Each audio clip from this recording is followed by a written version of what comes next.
I think our discussion in these 5 talks will be rather more than usually important, for we hope to bring in a quantity of material involving principles and points of doctrine that we have never before discussed. And as a beginning, I would like to lay certain foundations. In the first place, however, we must bear in mind that it is very easy in an obscure area to fall into opinion or to interpret somewhat more broadly than the facts justify, especially if we work from some basic conviction of our own. Therefore, I am not going to dogmatize any of these points, merely to bring out, where possible, the historical facts and certain almost inevitable conclusions. Each person, however, should weigh these almost inevitable remarks with the same criticism and judgment that they would use in evaluating any body of evidence or circumstantial record. I want to deal first with 2 very interesting and unusual centuries. That 200-year period from approximately 100 B.C. to 100 A.D. The more we become interested in comparative religion, the more we realize that this particular period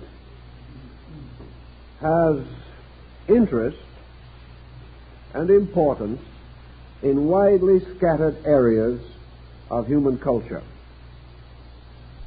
Of course, in the midst of this period, the Western world received the impact of Christianity.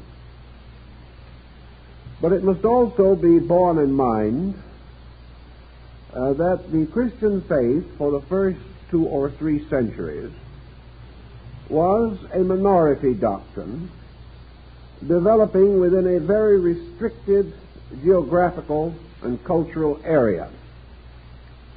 We cannot, therefore, assume that Christianity of itself was responsible for all the other changes in distant regions, far from the possible contact with early Christian activity. Nor can we more readily assume that far and distant areas moved in upon the Mediterranean region to completely change European culture. We must therefore move from a generality to be weighed and considered.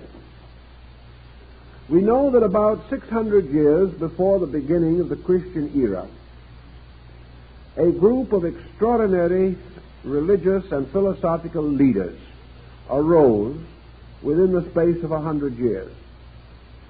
Many of these men were contemporaries, and each left an indelible mark upon the culture of his own time and the area in which he lived.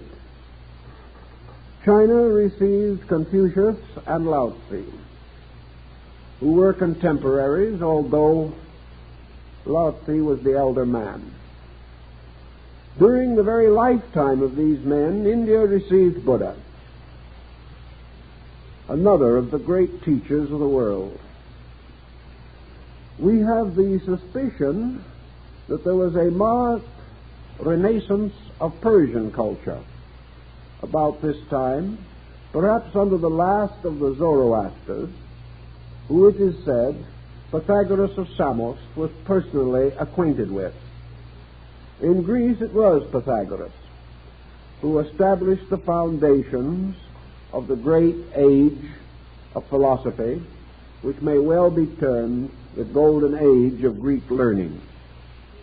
Here were a variety of impulses bestowed almost simultaneously in different parts of the world. From this period, there moves a cycle of approximately 600 years. Let us say between 500 and 600. In each case, within its own area, these foundations, laid in the 6th century B.C., began to mature and evolve and develop systems of thought.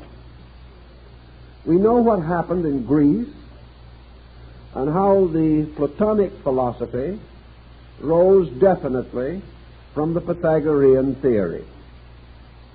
We also realize that Pythagoreanism and Platonism became the dominant Mediterranean philosophies and attained this distinction between the 4th century B.C. and the 1st century B.C. We also realize that in China, the peculiar nature of Confucianism caused it to remain a very steady and comparatively unchanging structure.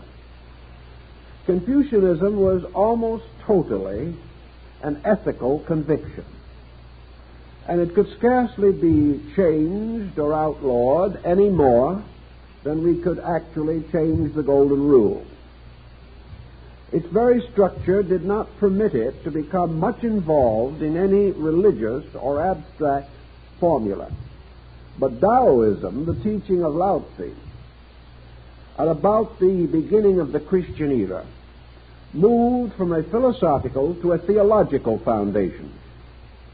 And we find a tremendous expansion of Chinese metaphysics, coinciding closely with, say, the 1st century A.D. At about the same time, we find a tremendous internal change in the structure of Buddhism.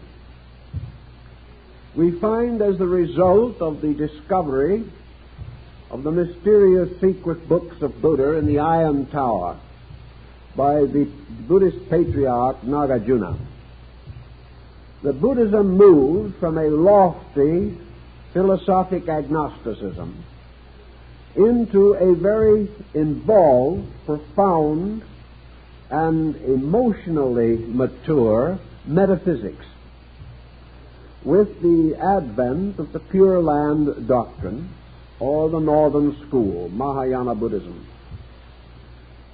As soon as Mahayana arose, the entire course of Buddhist history changed.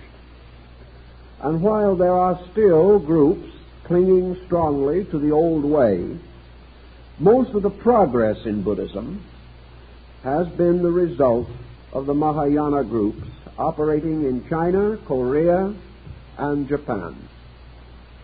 They have represented the spearhead of the modernism of religion in Asia. About the same period, there were marked changes in Hinduism.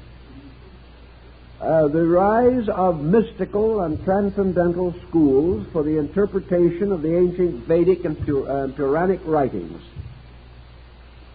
This change was also an enlargement into mysticism, a tremendous growth of metaphysical speculation, and the development of systems of meditation and various types of mystical experience doctrines, which were to play an important part in Asiatic culture. Even while Christianity was in its infancy, its direction was abruptly changed at almost the same time by the ministry of St. Paul. The Christianity of the four Gospels has gradually been absorbed into the Christology of the epistles. And St. Paul stands forth as the person who transformed the moral code of Jesus into a highly